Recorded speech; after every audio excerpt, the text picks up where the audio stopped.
तो जैसा कि मैंने आपको पांचों आसन बताए, जिसमें कि सबसे पहले मैंने आपको बताया उष्ट्रासन, उसके बाद मत्स्य आसन, फिर हलासन, फिर विपरीत करणी आसन, उसके बाद फिर मैंने आपको बताया धनुरासन। हेलो दोस्तों, गुड मॉर्निंग सभी को। जय श्री राम, सत श्री अकाल, अस्सलाम वालेकुम। बड़ों का आशीर्वाद, छोटों को प्यार। तो आज के ब्लॉग में मैं आपको बताऊंगा थायराइड और उसके कंट्रोल को कैसे क्योर किया जाए।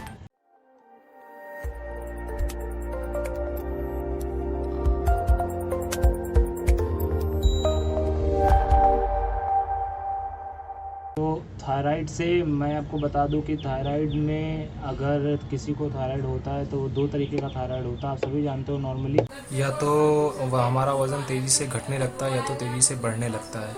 ऐसा इसलिए होता है क्योंकि हाइपरथायरॉयडिज्म और हाइपोथायरॉयडिज्म होता है। हाइपरथायरॉयडिज्म में हमारा हार्मोन जितना हमें चाहिए होता है उससे ज़्यादा ही रिलीज़ होने लगता है, और हाइपोथायरॉयडिज्म में हमारा हार्मोन हमें जितनी ज़रूरत होती है उससे कम रिलीज़ होता है, इसलिए हमारा वज़न तेज़ी से घटने और बढ़ने लगता है। थायराइड में होने वाली कई तरह की समस्याएं होती हैं, जैसे बालों का तेजी से झड़ना, थकावट आना या आंखों के नीचे डार्क सर्कल होना, कई सारी समस्याएं होने लगती हैं। तो आज इस थायराइड को हम बहुत ही आसानी से कंट्रोल और क्योर कर सकते हैं। मैं आपको बताऊंगा कुछ ऐसे प्राणायाम और कुछ ऐसे सिंपल से आसन जिसे आप आसानी से अपने घर में बैठ के कर सकते हो या कहीं पे भी बैठ के कर सकते हो। लेकिन इस आसन को अगर घर पे आप सुबह करोगे, खाली पेट करोगे, तो बहुत ही ज़्यादा आपको 100% कंट्रोल कर सकते हो। आप धीरे धीरे आप अपनी दवाइयों को डॉक्टर की सलाह से इसे कम भी कर सकते हो। थायराइड होने पर लोग या तो ज़्यादातर 25 mg की टैबलेट खाते हैं, उसके बाद अगर जिसका कंट्रोल नहीं होता फिर वो 50 mg, फिर वो 75 mg, फिर 100 mg, ऐसे करते करते उसकी mg बढ़ती जाती है। क्यों ऐसी बढ़ती जाती है? क्योंकि आजकल के खान पान में ऐसा कुछ भी नहीं है, आप सभी जानते हो। क्योंकि खान पान से तो हम ज़्यादा अपने थायराइड को, हमारे शरीर में जो भी बीमारी हो जाती है तो उसे कंट्रोल नहीं कर पाते हैं। तो अगर आपको थायराइड से बचना है या उस थायराइड को कंट्रोल करना है, जिसे थायराइड हो गया है वो भी इस जो मैं आसन और प्राणायाम बताऊंगा वो भी इसे करे। जिसे नहीं हुआ है, जिसे डर लगता है कि मुझे थायराइड हो सकता है या होने वाला है, तो वो भी ये आसन और प्राणायाम करे। 100% उसे निजात मिलेगी, 100% वो सही हो सकता है। तो चलिए शुरू करते हैं आज का योग से। सबसे पहला आसन मैं आपको बताऊंगा उज्जाई प्राणायाम। उज्जाई प्राणायाम कैसे करते हैं, इसमें तो चलिए मैं आपको बताता हूँ कैसे करते हैं उज्जाई प्राणायाम। तो सबसे पहले योग मुद्रा आसन में बैठ जाइए और सांसों को ऐसे खींचिए। चलिए मैं आपको दिखाता हूँ कैसे करते हैं।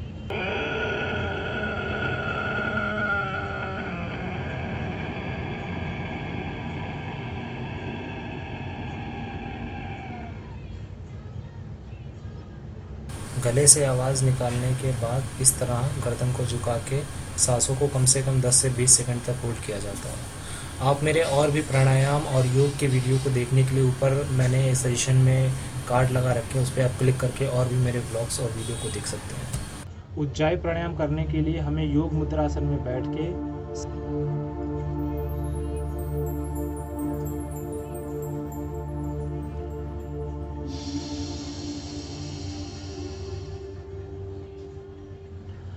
होल्ड करना होता है 10 से 20 सेकंड। उसके बाद आपको धीरे धीरे गले को ऊपर करके और राइट नॉस्ट्रल को बंद करके लेफ्ट नॉस्ट्रल से हमें सांस को ब्रीद आउट करना है ऐसे। आप इस क्रिया को 10 से 11 बार कर सकते हो। मिनिमम इसे 11 बार किया जाता है, तभी इसका लाभ आपको मिले। अभी मैंने आपको उज्जाई प्राणायाम बताया है, तो अब इसी कड़ी में मैं आपको बताऊंगा 5 ऐसे आसन जो कि 5 मिनट में किए जा सकते हैं। एक एक मिनट एक एक आसन, 1 मिनट नहीं लगता उसे करने में, और करने के बाद रिलैक्स होने में टोटल 1 मिनट लगता है एक आसन करने में। तो टोटल आपके 5 मिनट जाएंगे 5 आसन करने के लिए, कुछ भी नहीं जाता। 5 मिनट 24 घंटे में अगर आप 5 मिनट ये आसन कर लोगे तो आपका थायराइड 100% क्योर और कंट्रोल हो जाएगा। तो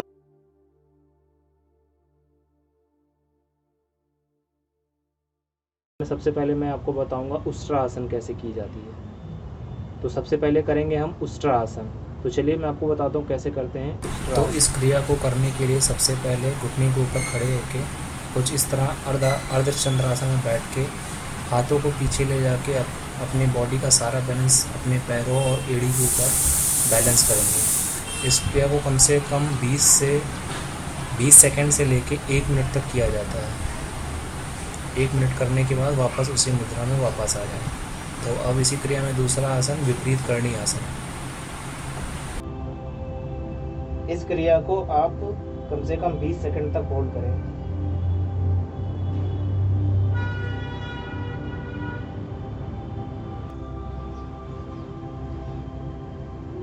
विपरीत और फिर विपरीत करणी आसन करने के बाद तीसरा आसन हलासन।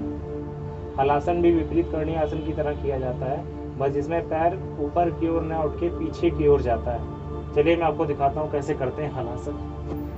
तो इस आसन को भी हम कम से कम 10 सेकंड से लेकर के 40 सेकंड या 1 मिनट तक होल्ड करते हैं। आप इस आसन को थायराइड के लिए ही नहीं, अगर आपको अपना वज़न कम करना है तो ये आसन बहुत ही लाभकारी है वज़न कम करने के लिए। और उसके बाद शवासन में लेट जाएं। तो अगला आसन है मत्स्य आसन। तो मत्स्य आसन करने के लिए चलिए आपको बताता हूँ कैसे करते हैं। सबसे पहले शवासन में लेटने के बाद गर्दन को कुछ इस तरह पीछे की ओर करना है और उसके बाद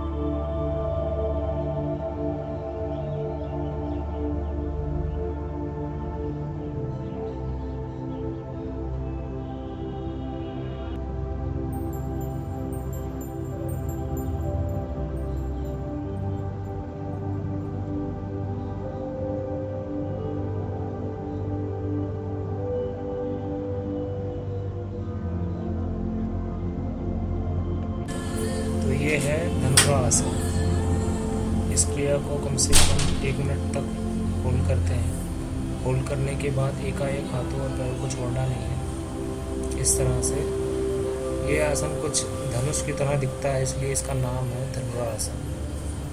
और इस आसन को करने के बाद वापस से शवासन में लेट के, लेकिन पेट के बल ही लेटना है और कुछ देर तक आराम करना होता है।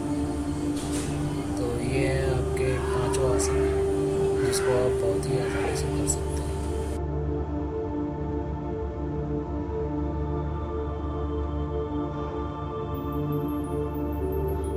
तो सबसे पहले मैंने आपको बताया उज्जाई प्राणायाम, उसके बाद मैंने आपको कुछ आसन बताए जिसमें कि मत्स्य आसन, विपरीत करणी आसन, हलासन और धनुरा आसन और उष्ट्रासन थे।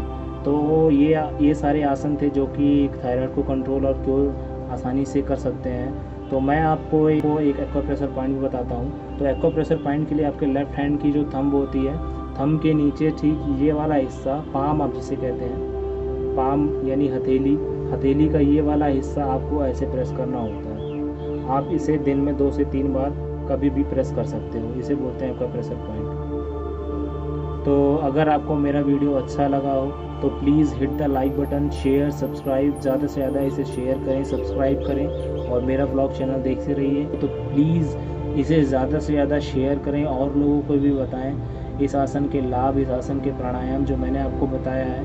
और तब तक के लिए बने रहिए मेरे ब्लॉग में जिसका नाम है प्राइमल फन ब्लॉग, देखते रहिए। आज के इस पावन दिन पे चलिए चलते हैं अयोध्या प्रभु श्री राम जी की नगरी। जय जय राम, राम सिया